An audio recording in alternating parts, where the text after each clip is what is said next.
Hello and welcome to Access Sportsnet. Lakers driven by Southern California Honda dealers. Chris McGee, Robert Ory, Mike Bresnahan. Trudell's up in Northern California. Game was drunk. Yeah. Bottom line.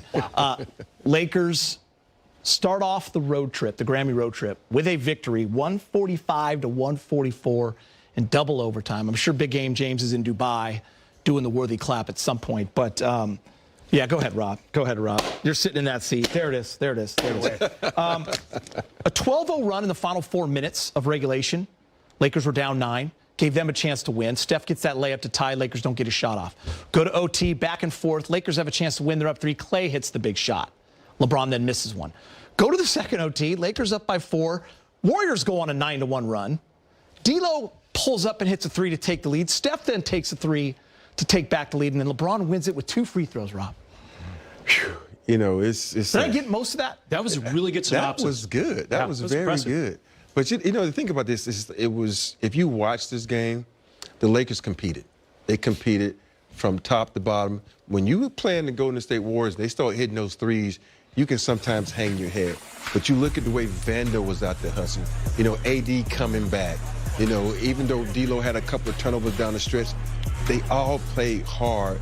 And when you play in the Splash Brothers, you never know what can happen. So I'm excited for this game. This is a great way to start the Grammy road trip because you need something, some inspiration like this to go ahead. Brez, he said competed. Guys were laying on the floor after possessions and after the first overtime.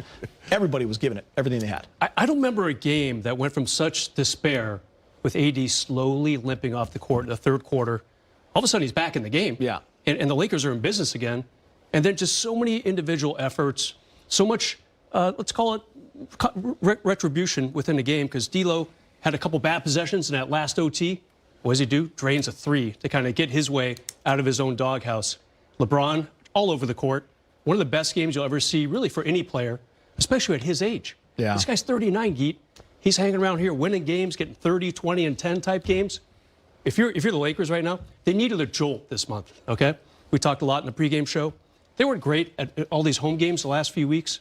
6-5 at home, plus a loss at Utah so far this month.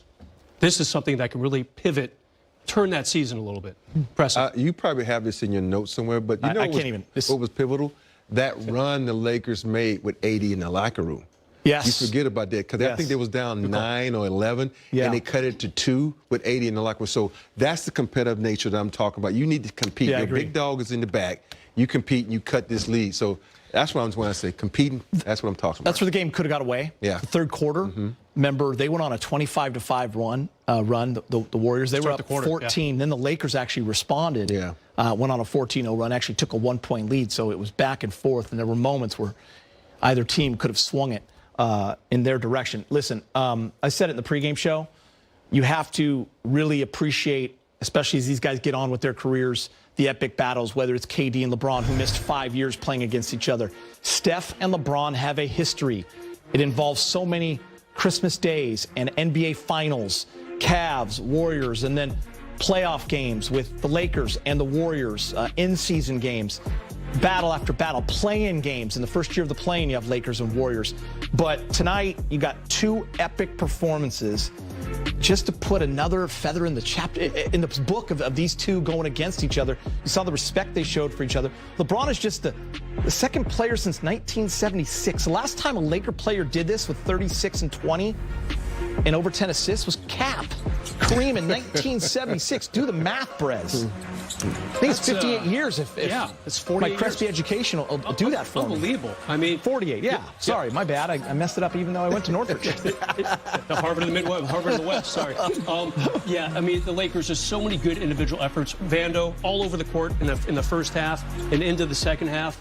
Then it became just, you know, you got to win the battle of attrition, which the Lakers did. Steph made it so hard on them.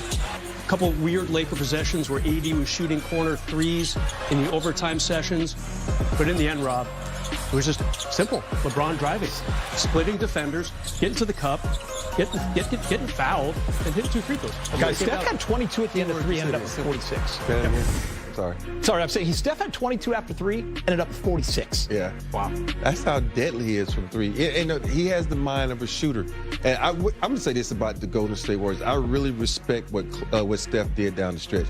Everybody knows he's a star of this game, but you know what? He deferred to his other splash brother and took it into overtime. Set a great screen. Yeah, sometimes you got to be the decoy. All the great players That was a great play out of bounds. Yeah, all the great players know, hey, come to me and then hit my second in command. There were so many weird calls too. I felt like in the end of regulation, and they were going for both teams, and inadvertent whistle, and then it was almost like just stay out of it. Like, listen, did Dre? They even talked about did Dre foul Vando on that screen? Rob, you thought so, but at the end of the day, I'm like, who cares? Just don't call anything. When Draymond clubbed AD in the face. But you know what? That was something too. If you really go back at that call the refs made when the whistle, it favored the Golden State Warriors because we were in position to get that possession of that, but they get the tip when we didn't even get set. That's what you got to be set. You got to understand, as a vet team, little moments like that, you got to be ready at all times because those little things like that, they come back to bite you. By the way, 38 of 43 from the free throw line. The Lakers were 88%. Whoa. Tell me that's not a big deal because, by the way, they were, minus 36 from the free throw line. I mean, sorry, from the three-point line. So they had to make it up somewhere. You're talking about contagious. We have a history of not making our free throws, but tonight we made them.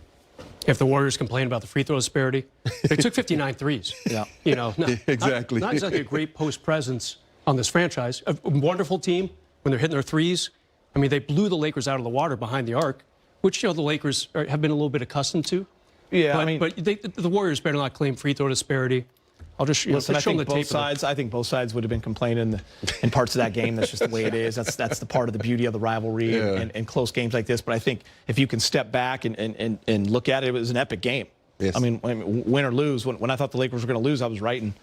Epic showdown. I mean, it was a great game. It was one you didn't want to lose because you're feeling like it was the last game that was ever going to be played in the history of basketball. That's the way it felt for a minute. The way those guys were playing. Nobody wanted to leave the game. Nobody wanted to, lose.